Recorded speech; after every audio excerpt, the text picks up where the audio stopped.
look, her last hope. Look at that look on her face. This is such a Princess Leia moment for her. Help me, Obi-Wan.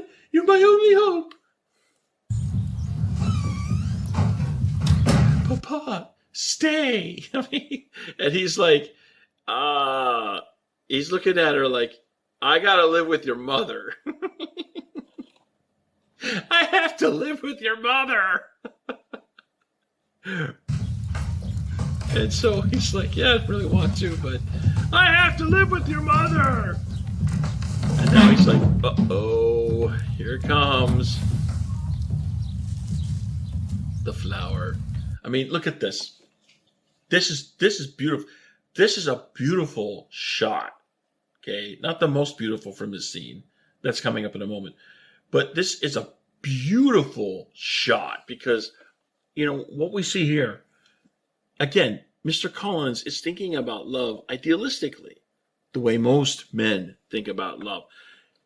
You know, it's about, you know, going through the motions, saying the right words and doing the right things. And, you know, here's a flower, you know, let me give you a flower. It'll show my love for you. I mean, it's not making feel what she wants to feel. It's not giving her new experience with desired emotion.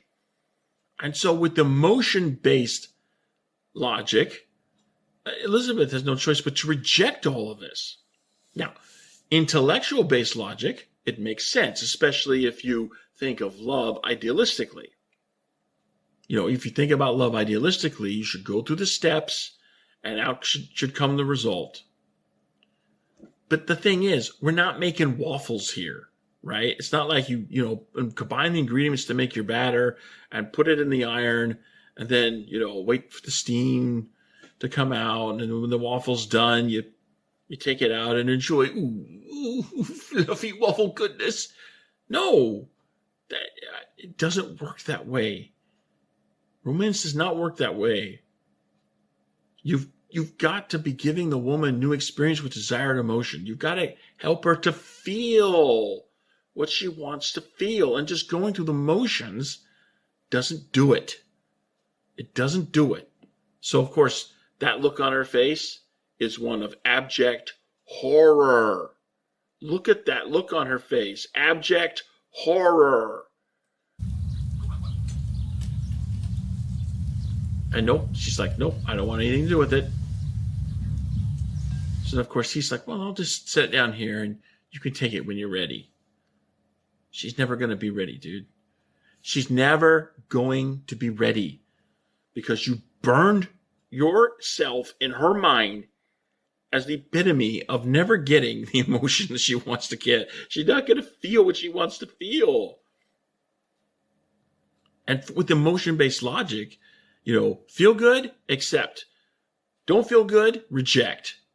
This is total rejection right here. Total. Dear Miss Elizabeth, Now, I love this shot. This, I think, is the best shot of this scene.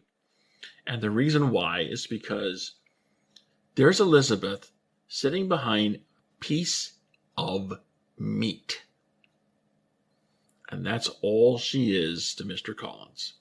All she is to Mr. Collins is a piece of meat. Just a blank. She's just, filler material for the blank that's in his life. And he's approaching it this way. And he clearly says it this way. Listen to what he says. I'm sure my attentions have been too marked to be mistaken. Almost as soon as I entered the house, I singled you out as the companion of my future life.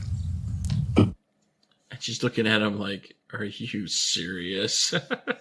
Are you seriously going to go through with this? Because really, it's nothing. I mean, again, the cinematography on this film is fantastic. So much better than the 6-hour. If the 6-hour A&E version had the cinematography of this film, oh, yeah, I wouldn't have a choice but to take clips from it. With things the way are, I'm just like, yeah, I'm going to go with this, hour and a half version because it's easier to get clips from this. She's just a piece of meat. And you don't want to, because how do you think that makes her feel? Think about this from an emotional standpoint. How do you think this makes her feel? The presentation, the way that you're presenting yourself, the way that you're approaching her, how is that making her feel? You're not giving her the experience with new experience with desired emotions she wants.